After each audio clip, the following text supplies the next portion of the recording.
Oi, esse é o canal Expressões aqui no YouTube e hoje eu tô no lendário Estúdio Coro.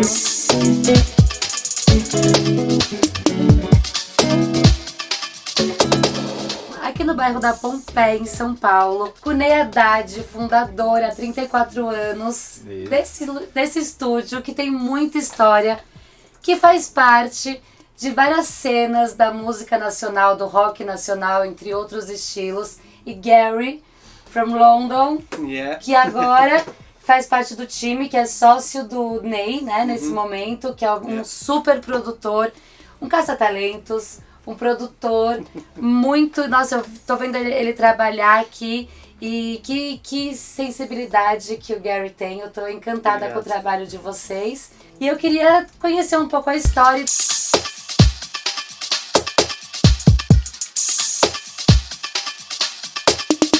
Vamos começar com o Ney Haddad, que foi o fundador desse estúdio aqui no bairro da Pompeia, na rua Pinagés 749. Conta, Ney, como que foi a ideia de criar um estúdio? Não, eu era músico na época, eu morei em Londres, né? Não conheci o Gary na época, porque eu nasci. Nem nasceu. E eu fiz cursos de gravação de estúdio lá, vários, né? Fiz cursos em estúdios. Quando eu voltei, eu comecei a tocar, eu já tocava muito e resolvi abrir o estúdio. Isso foi em 1988. E como é que foi essa história, puxando mais de lá de trás? Por que a música? Como que você... Que momento da sua vida começou que você no ginásio, né? Com a turma do ginásio. A gente, em vez de estudar, ficava ouvindo os discos do Led Zeppelin, do Deep Purple, do Yes e tudo mais, do rock naquela época, né? E resolvemos montar uma bandinha ali da classe, né? Então sobrou baixo pro Ney, que ninguém queria tocar o baixo, eu vou tocar o baixo. Baixo pro Ney. Aí, que maravilhoso. Me apaixonei e fiquei, né? Na adolescência eu tive banda de baile, né? Toquei pelo interior de São Paulo. Aí fui pra Inglaterra. Quando eu fui pra Inglaterra eu tinha me formado em publicidade na época.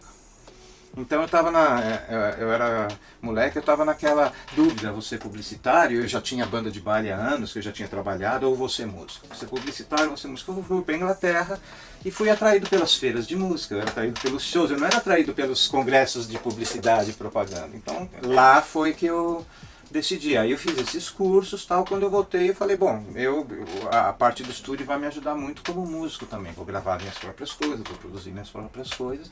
E quem sabe trabalhar com outros músicos e artistas também.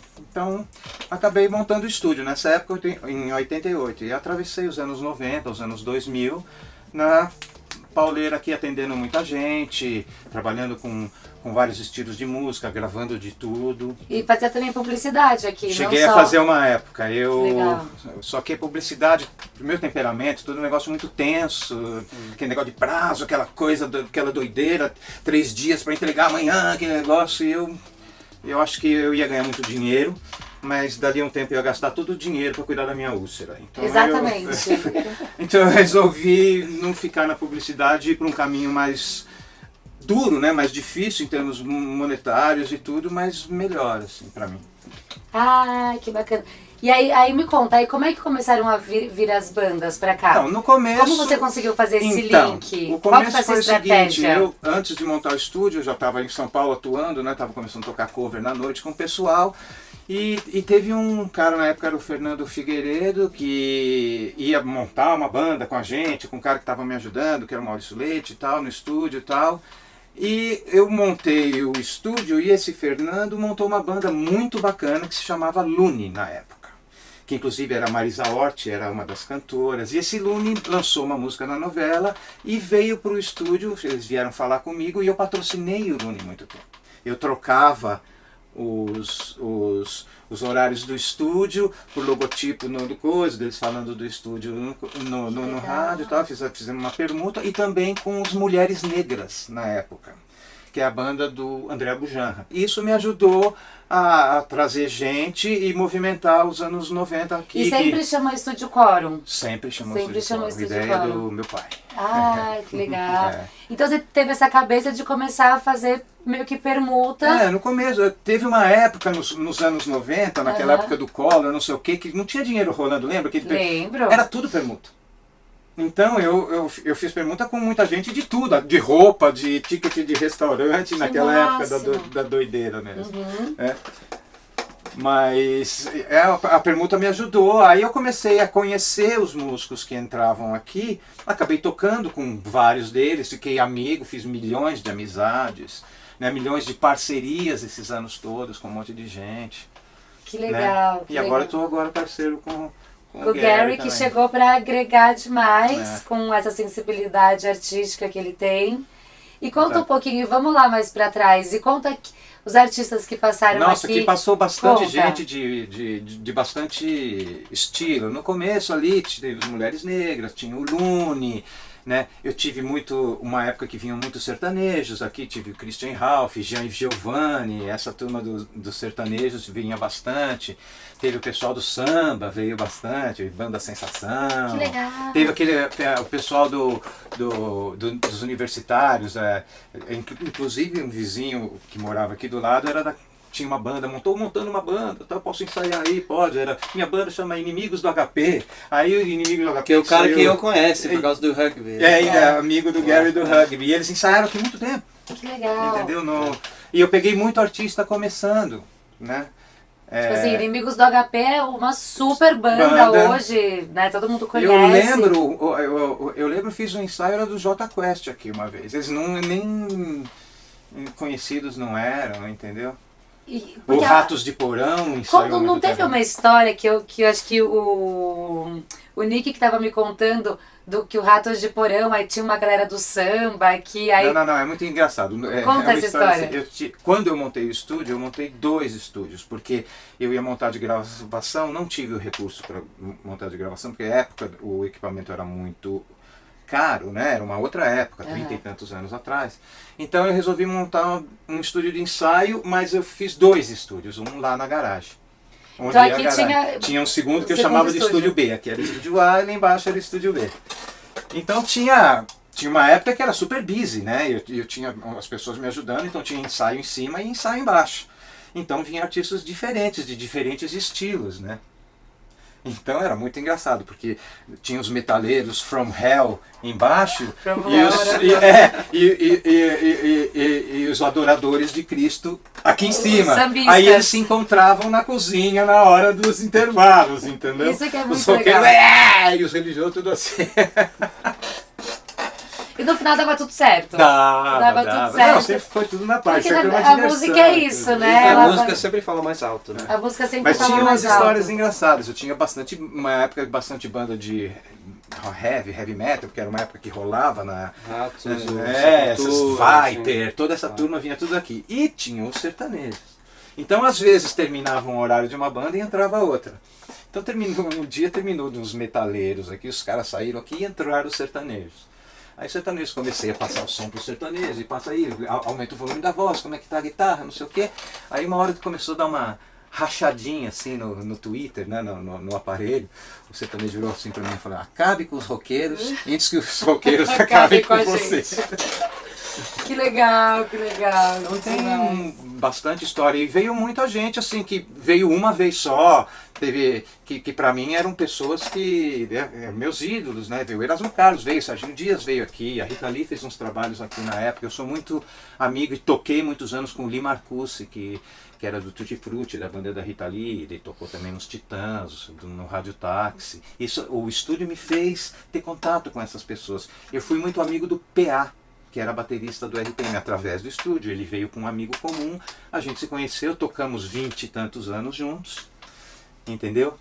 E tivemos vários tipos de grupos diferentes e ele me levou para tocar com o Paulo Ricardo. Pelo PA eu fiquei lá 5 anos acompanhando o Paulo Ricardo em turnê pelo Brasil. No baixo? No baixo. Porque era engraçado, o Paulo Ricardo ele é baixista, mas uma época ele virou só frontman, ele quis só cantar e fez isso super bem e tudo. Eu costumava dizer que eu tinha entrado no lugar dele. Que legal. E outro dia, 3 dias atrás, a gente estava aqui e estava o tecladista, Marcelo, o nome dele? Tem Henrique agora. O Henrique que estava... Que é o amigo que eu trouxe por São Paulo, eu conheci ele lá em ABC. Eu achei ele super talentoso, ele é muito novo também, acho que tem 23 anos, uma coisa assim. Eu chamei ele de vir aqui trabalhar comigo, ajudar nas coisas que a gente está falando. Ele estava fluindo, até Paulo precisava um novo tecladista, A gente tive vários amigos em comum com o Star Race Brothers, chamado Ted Marengos. A nossa drum tech, ele é o baterista do Paulo também. Ele indicou, ele falou, você não conhece um tecladista? A gente indicou, tipo, 3 pessoas indicou o Henrique. Então ele entrou, tá arrasando com não tinha com dúvida Paulo. que ele Não, excelente, não só de música, produção, assim, ideias de criação. E principalmente é uma boa pessoa, né? Porque o que você precisa de pessoas boas. O cara pode ser o melhor do mundo, se for um cara mesmo, não flui o trabalho. Com certeza. Ainda mais nesse meio da música que se trabalha muito com egos, né? Com vontades, exatamente. Com desejos. Com inseguranças. Com inseguranças, né? Porque não é fácil ser artista, né? Não. Eu acho que vocês são pessoas que estão nesse meio há muitos hoje anos. Hoje em dia, ser artista é uma responsabilidade. Você não pode sair falando bobagens porque você é Exatamente. artista. Você tem que ter um posicionamento, você tem que, né? Não pode sair falando besteira. Então, assim, é muito... Tem muita gente que tem medo disso. Exatamente. Não, mas isso é porque eu sempre falo que os artistas precisam entender eles mesmos, melhor que todo mundo, porque qualquer coisa que você fala, as pessoas vão julgar hoje em dia. Você tem social media, assim. Essas são as primeiras perguntas quando os artistas veio para mim e falam, tem interesse para você fazer produção, ser manager, qualquer coisa? Eu falei, então, mas o que você representa? O que você está contra? Quem é sua tribo? Sabe? Quem vai ficar atraído por sua música, assim? Porque na música eu acho que você sempre vai ter pessoas contra com você, sabe? Não tem, você fica no meio, você não está fazendo uma coisa certa. Você sempre vai levar para um lado ou outro, sempre tem. E hoje em dia é muito mais, eu acho. Então é uma coisa muito importante com o artista que eles entendem eles mesmos. Pode ser que você crie um outro personagem para o cantor, mas eu prefiro de trabalhar com as pessoas autênticas. Com certeza. Que tem uma voz igual ao Dudu Koshani, que você conhece, você fez uma entrevista. O Ted Marengos, que vai ver o Star Race Brothers.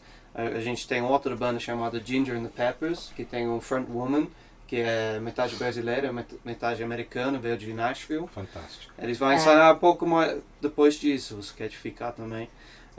Eles têm tipo 20 anos, todo mundo na banda. Eles são muito bom, eles tá focado, tem uma linha, é mais rock, folk rock, eu acho, né? Mas... Não, muito, mas eu tô achando muito interessante porque vocês vêm de histórias lá de trás, né, do rock nacional, de várias bandas que a gente conhece, que são lendárias e que são atemporais, que gravaram aqui, e vocês também garimpam esses novos talentos, né, de hoje em dia, como a Duda, por exemplo, como as bandas que você está citando. Então esse trabalho é muito legal, porque ele fica... Pra mim, principalmente, porque, na verdade, eu sou bem mais velho do que todo mundo aqui. Então, tá vindo um negócio muito novo. Novo. A gente pode contar a história. Eu estava passando na pandemia algumas dificuldades com minha empresa, assim. E eu realmente quebrei. Eu tive 3 empresas aqui. Eu trabalhei com rugby, com hop, um monte de coisa. Na época, eu não tive esporte, não tive escola. Eu sustentei 6 meses, a minha empresa quebrou, eu voltei com minha esposa, ela também não tive emprego, e a gente estava ferrado. Nessa época eu e o Ney estava na mesma banda, a gente estava tocando, mas a gente não conhece tipo, super bem nessa época também. A gente tocou não sei quantas vezes, 20 vezes junto. Eu não sei, um dia eu acordei, porque a semana anterior... Ney estava comentando comigo que ele está pensando de fechar o estúdio. Eu fico apavorado pensando, não. Pelo amor não dá, de Deus. Aqui é um museu de música brasileira, assim, preciso de ser revivo, preciso de relançar, fazer uma coisa. Sempre ficou na minha cabeça. Eu acordei 7 horas da manhã no sábado, no quarta, e pensei, porra, eu preciso de um lugar de morar, porque eu não tenho nem dinheiro de pagar o aluguel aqui em São Paulo. Eu liguei para ele, e eu falei, Ney, eu tenho uma ideia. Ele falou, diga. Tipo, não é assim. Eu falei, eu sei que você quer de fechar, mas você me deixa de morar em cima do estúdio, eu vou renovar, eu vou achar de investidores, a gente pode montar um selo, um monte de coisa, a gente pode fazer um monte de coisa aqui. Eu acredito, eu tive essa ideia, eu acordei com essa ideia. Minha esposa achou um ideia louco, que nunca vai acontecer. Eu liguei por Ney na quarta, eu falei, eu preciso mudar pra cá. No sábado a gente mudou. Ele aceitou, ele ajudou a gente. E depois disso, tudo começou a fluir. O banda que a gente tive na época, acabou. E a gente começou com os novos projetos. E nesse meio termo, um monte de pessoas começaram a voltar. O CPM começou a ensaiar aqui. A gente começou a achar esses outros artistas. Mas a gente fez a mesma coisa que você fez nessa época. A gente está meio paticionando os novos artistas. Tipo Duda, Ginger, essas coisas. A gente está dando os horários, nosso tempo, assim, no troca por os direitos autorais, essas outras coisas, assim. E depois tudo começou a fluir. Do nada a gente tive tudo na nossa mão. Agora em 6 meses. Bem corrido, bem... Agora já não tem nem mais horário. Exatamente. Agora é aquela coisa, como é que não a gente achou dois investidores, o Paulo Gonzaga, ele chegou fazendo um ensaio, ele ouviu que a gente precisa de investimento, ele meio saiu, você lembra do primeiro dia? Paulo chegou para fazer um ensaio, mas ele chegou com esse ampli enorme lá dentro, a gente tá... Esse cara levando um ampli, tipo esse tamanho, assim, precisa de 2 caras de levar. Aí ele entrou e falou, pode deixar esse ampli aqui? Eu falei, sim, pode deixar. Semana que vem ele veio de novo, tocou de novo, a gente estava sentado lá. Não, mas antes ele tinha pedido para mim, para ver se ele fazia um estágio. Sim. Eu ensinava ele a mexer com as coisas. Eu falei, lógico, vamos lá, estou precisando de alguém mesmo. Fazer o cabos, assim. Ele veio, comecei a explicar as coisas para ele aos poucos. Aí um dia... num dia, você nem estava aqui, né? Não. Nesse primeiro dia. Eu estava lá fora, fazendo coisas lá. Ele falou, Gary, eu ouvi que você precisa de um investidor. Eu falei, sim, a gente está precisando de X, assim, tá dando essa porcentagem. Ele falou, tá bom. Tipo, o que tá bom? Ele falou, não, eu vou investir. Eu falei, quanto? Ele falou, não, tudo, a gente vai fazer, tocar. Um mês a gente fez contrato, fez tudo, comprou esse novo mesa, um monte de novo equipamento. Então é nova mesa? Para nós é nova, para nós é uma mesa já antiga, mas para nós mas a gente... Porque até então, como o estúdio já estava há muito tempo, eu era só na parte analógica, minha mesa era analógica, era uma coisa mais antiga. Com esse investimento, quando o Gary entrou, era ainda desse jeito. Então a gente gravava, fazia tudo normal, sem problemas, mas era analógico. Né? A mesa era analógica, a gente passava por uma placa de som, pelo computador. Agora essa é uma mesa digital, que é uma coisa nova. Já capta direto. Que deu um up. Aproveitando que você está falando disso, da questão que você tinha a mesa analógica e agora com esse investimento que o Gary está contando da mesa digital, até para a galera que está assistindo a gente, que tem um público bem jovem no canal também, qual que é a diferença? É um outro mundo, as coisas ficam muito mais simples, muito mais rápidas. Você tem o negócio das memórias, você pode montar um setup na mesa, você guarda esse setup, põe num pendrive, você pode levar para uma outra mesa igual, bota lá e você tem a mesma regulagem. Muita gente faz isso para fazer show. O cara pede uma mesma mesa, aí ele já faz um show bom, ele já... lá vai, salva no pendrive, toda vez que ele vai no show ele leva, põe o pendrive, a mesa já está pronta para ele. Eles usam esse mesa bastante de gravar live, de fazer show grande, assim, esse mesa aqui.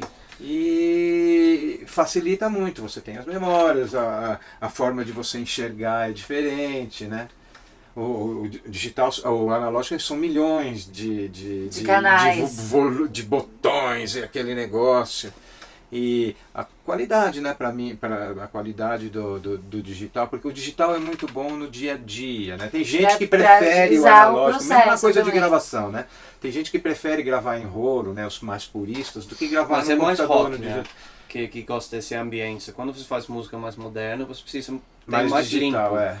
O som mais limpo, sem o toque que tem na fita. Na fita você tem um ambiente, um white noise, que a gente chama, que dá uma qualidade diferente.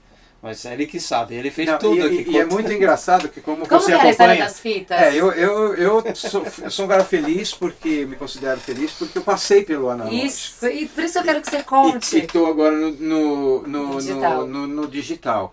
Era... completamente diferente, né? Agora, hoje em dia, você termina uma mixagem à 1 da manhã, você marca com o cara meio-dia, você desliga o computador, você abre o computador, tá exatamente do jeito que você deixou de noite. Naquela época não era muito assim, não. Quando rodava a fita, você, por exemplo, entrava uma voz, você queria a voz mais alta, na lógica você tinha que, na hora que a voz entrar, ir lá, aumentar o volume e depois abaixar para onde você queria. A mesma coisa com todos os outros instrumentos. Então muitas vezes a gente fazia mixagem a 8 mãos. Né? Todo mundo em cima da mesa, você naquele momento, no 3:15 você aumenta isso e abaixa isso no 4:16 e ficava ali, a gente ficava assim, né? Aí o último infeliz, no último segundo, errava. E aí tinha que voltar E voltava tudo. fazendo tudo de novo. O digital não tem mais isso.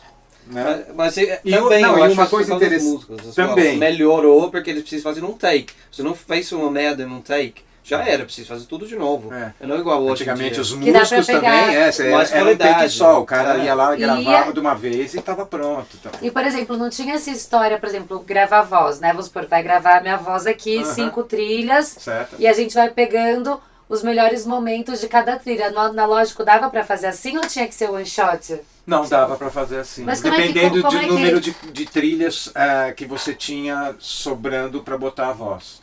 Se você tinha 3 trilhas na fita sobrando, você tem 3 possibilidades de fazer isso. Porque a fita, ela chegava uma hora Tinha que ela limite, né? terminava. O computador não tem limite. Na época do digital você tinha 4, 8, 16 e 32 canais. Então quanto menos canais, mais barato. Eu aqui no estúdio comecei, eram 8 canais. E 8 canais com uma fita de meia polegada, assim, na época. Então ficavam os canais bem apertadinhos. Eram 8 que você podia usar para poder fazer a gravação. Que legal. Depois porque tem a é muito edição, legal. cortando, A colando. edição era diferente também. Hoje em dia você vai, corta, cola no computador. Antigamente vinha uma plaquinha de metal assim. Você chegava no ponto do gravador, você chegava ali, parava o gravador, chegava no ponto certinho, tirava a fita, punha ali no editor, vinha, cortava, né? Você já tinha marcado o outro ponto que você queria tirar, ia lá, voltava, cortava e vinha, juntava as duas fitas com uma fita adesiva que também você comprava separado. Que loucura. E você tem esse equipamento ainda? Eu entendo que talvez deu uma textura diferente pra Com música certeza. daquela época, né? Acho que é uma textura. Não, o que acontece? Quando apareceu o digital, né? Então vem aquela coisa meio limpa e tal. A tecnologia desde então para cá tenta passar para o digital o que soava no Isso. analógico antigo. Sim. Entendeu? Com efeito. O esquentando, esses que eles chamam de pré-amplificadores, válvulas, não sei o que, é para justamente esquentar o som para ir quente como a fita, que é mais frio no computador, não Nossa, que legal. Eu não sei, eu tenho paciência de fazer isso hoje em dia. Não, hoje em dia nenhum. De jeito nenhum. Não, aí É porque virou, o mundo ficou muito mais rápido, e a né? tecnologia foi desenvolvendo aos poucos. Então, aí veio os ADATs, que eram fitas digitais. O que é ADATs? Era um gravador, só que de 8 canais, que era com uma Não tem fita de aqui super... ainda? isso aqui é uma... Então, isso que eu ia te perguntar. O que é? Isso aqui Conta. é o tal do ADAT, que a gente... Tem tipo fita, deixa eu ver. Você tem aqui um lugar, você põe uma fita que era Super VHS, que chamava a fita Sim, naquela época, você sim. punha a fita aí, você tinha 8 canais. Né? Então você queria gravar uma bateria com bumbo, caixa, prato, não sei o que, você pegava 5, baixo, 6, 7, guitarra e 8 que sobrava. Aí o que os caras, eles fizeram assim, se você comprava 2, você comprava com 2 fitas, você tinha 16, eles andavam em sincronia. Se você comprava 3, você tinha 24. Se você comprava 4, você tinha 32. E assim vai. Mas era... Mas a tecnologia é muito moderna. trabalho. Parece. Moderna, enrolava as fitas, você gravava 12 horas gravando, chegava no Tipo, último tava assim, minuto. ratos de porão gravando. Aí vinha o gravador, enrolava a fita, você perdia tudo. Então eu comecei a fazer assim, eu comecei a gravar 2 fitas iguais sempre, fazendo sempre backup. Sempre gravava 2 fitas iguais, direto. Pra se perder uma, você poder ter a outra de backup. Eu perdi trabalho, perdi coisas bem... levei prejuízos por causa disso, né? Porque você tem que repor, você não pode ir, né? Enrolou a fita, aí os caras já tem que fazer de novo. Eles têm que fora que eles vão ficar bravos com você, né? Mas já pegou aquele momento... tem que refazer. Nossa, mas que história legal, e é muito legal poder mostrar pra galera mais jovem também que tinha todo um processo, que é um pouco como a foto, né? Que hoje é super digital, tem as câmeras. Em compensação, eu mexo bem no softwares e tal, mas a moçada mais jovem, eles têm uma velocidade, uma precisão, um negócio que eu falo, meu Deus.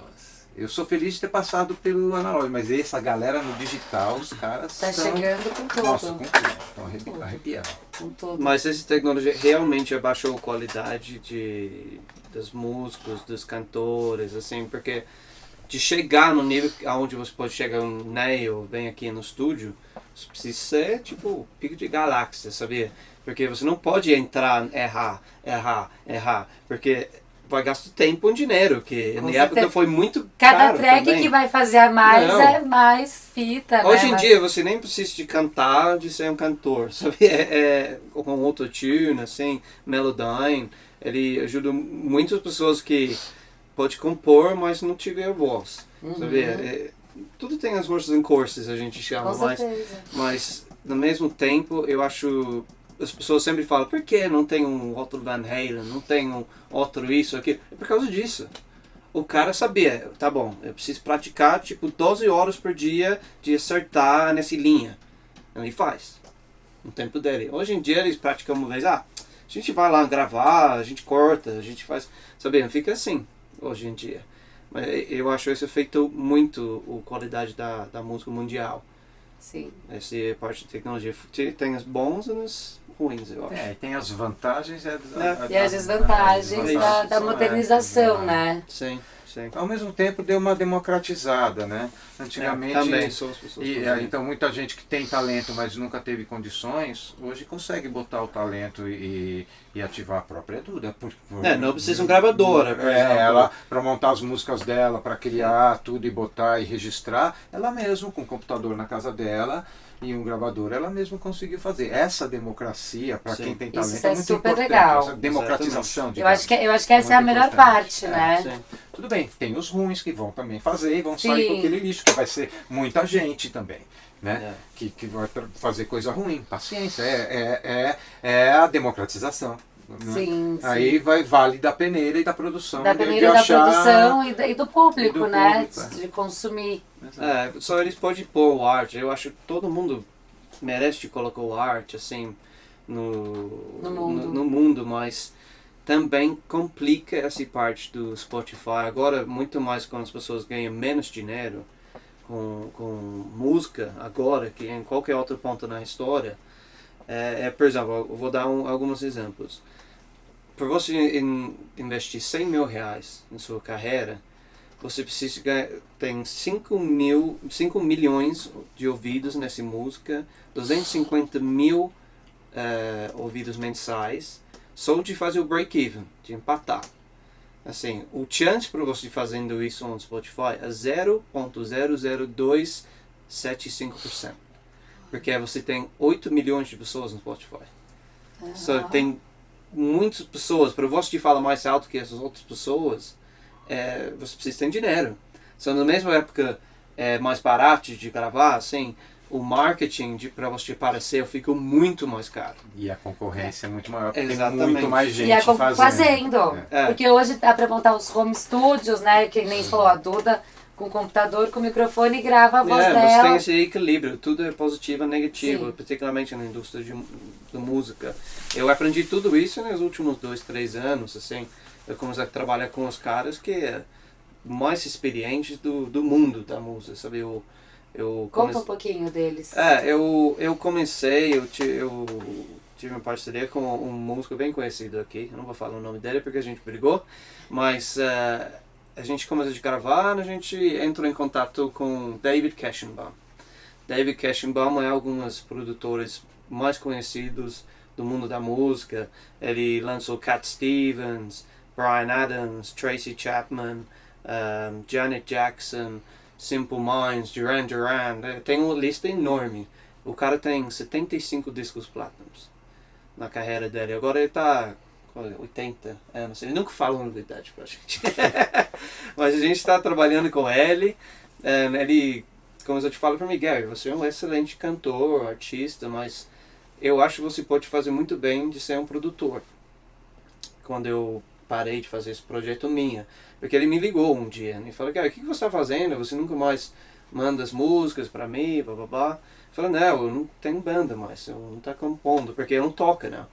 Eu canto as melodias, as outras pessoas tocam. Henrique trabalha muito bem nessa forma, porque eu falo que ele faz, né, ele faça lá, rapidinho, assim. Então ele falou, por que você não começou a fazer produção? Eu falei, então, eu tenho uma banda que eu conheci na semana passada, que é o Ted Marangos, que eles têm um estilo meio Eagles, 3 irmãos, um toca bateria, um baixista, um toca guitarra, um canta. Falei, nossa, eu não acredito que você está falando isso para mim, mas eu estava conversando essa semana com o diretor do Capitol Records lá, e ele falou que é exatamente isso que está faltando no mercado da música. Então a gente começou a trabalhar nesse projeto. Com isso, eu comecei a montar uma equipe de session musicians, que agora tocar para David lá nos Estados Unidos. Todo o projeto, a gente fez uma coisa com Cat Stevens, fez uma coisa com o baixista do Phil Collins. A gente tem muito projeto agora, mas é brasileiros fazendo session musician para os Estados Unidos, que é uma coisa que eu acho que nunca aconteceu antes, porque fica mais em conta para eles em dólar também. Aqui é muito dinheiro faz isso aqui. Então eu montei o BAP, que toca com o Ziba, ele tem o produtor também, o Pedro, a mesma coisa. Então a gente começou a trabalhar junto, agora a gente trabalha direto com David. David me ajuda muito nas partes de produção, de entender a música. O cara trabalha com Elvis and the Beatles. O cara sabe só, que né? A gente estava gravando outro dia, eu estava fazendo o backing vocal para o Ted Marangos, e eu terminei num take, assim, ele fala, nossa, esse foi muito mais fácil que trabalhando com Elvis. E todo mundo tava lá na sala, tipo... A gente não sabia que ele tava brincando ou falando sério. Até algumas semanas depois a gente falou, David, você lembra que você falou pra gente que de Elvis? Você trabalhou com Elvis mesmo? Ele falou, yeah. E ela tava tipo, caralho. É muito louco. Mas minha família tem uma história na música também. Eu tenho um tio em Nova York, que foi alguns donos do Electric Ladyland, onde Jimi Hendrix começou. Ele foi o tecladista do Kiss, Aerosmith, Tina Turner, um monte de banda. Ele tem uma lista lá, o nome dele é Phil Ashley. Infelizmente ele faleceu na pandemia lá em Nova York, mas ele tem uma puta história lá no Nova York. E agora meu primo tem um selo também. Ele estava montando. Eu também eu tenho um selo da Nova York. Sim, ele estava no. O selo já é Nova York e Brasil, né? Também. Estados Unidos, Brasil, Mas Nova York, São Paulo. Ele está mais envolvido com hip hop, né? Mas ele estourou. Em 2020 ele teve um artista do 24 Golden, 24 Golden, em KBZ, que fez essa música Mood. Cause I was in the mood, walking around like a damn... Que foi um mundial, número 1. Ele teve esse ano também com Ian Dior e Lil Nas X. Então ele está estouradaço lá, né? Ele está mudando para LA agora. Então eu tenho essa conexão com a música, a minha família. Por isso que você traz toda essas cargas de... Eu sempre fui um jogador de rugby, mas... Conta isso, que eu fiquei interessada também. Você é jogador de rugby? Sim, técnico, jogador. Eu sou representante da marca Gilbert, que é a maior marca do mundo do rugby. A gente tem 90% dominância no mercado de rugby no mundo. Então eu trouxe a marca quando eu tive 23 anos de idade. Implementou, todo mundo não me leva a sério. Quando eu cheguei eu falei, rugby vai ser grande aqui, confia em mim. Começou, depois pegou Olimpíadas, rugby entrou nas Olimpíadas. eu fiz a bola por eles, eu trouxe as bolas para limpar as minhas malas também, porque ele ficou preso lá no Receita Federal. Eles me pagou de levar as minhas malas, entreguei nos jogos, não ficou. Mas essa foi uma loucura também, essa história como eu cheguei aqui. Eu cheguei em Brasil e não sei de dizer. Eu saio do avião e pensei, esse é o lugar que eu preciso ser. Esse eu gostei daqui, Brasil. Eu amo o Brasil. Eu amo o Brasil. Eu me considero metade brasileiro, porque eu cheguei com 23 anos de idade, né? Eu estava um moleque. Eu fiquei 10 anos aqui, agora, trabalhando com outro network. Eu tenho um network muito forte aqui no Brasil, um monte de áreas que ajuda muito, porque tudo aqui é networking no Brasil. Com certeza. Então, quando eu entrei na música também ajudou bastante nisso pra gente de... Bastante. Aqui no estúdio também. E mesmo a história dos investidores, né? Eles terem trazido... Exatamente. Que legal. So, eu fiz isso, fiz os hops para um monte de escolas, St. Paul's, Graded, EARJ, EIB, as melhores escolas gringos aqui no Brasil. Eu renovei essa indústria com a qualidade das coisas esportivas com Gilbert. Até agora está começando de novo, né? As escolas estão de volta. Então eu fiz um monte de coisa, né? Que demais. Então trabalha um pouco 360, né? Sim. Vem a música, o esporte, os networkings É isso. E os conhecimentos, né? Como o Ney também, que tem toda a cartela dele de pessoas, de artistas que trabalharam lá atrás e que com certeza... Tem muita gente, cliente meu antigo, que tá voltando. Tá voltando, que Quando tá... tem horário, né? Agora eu já venho ocupar já mais uma parte desses horários.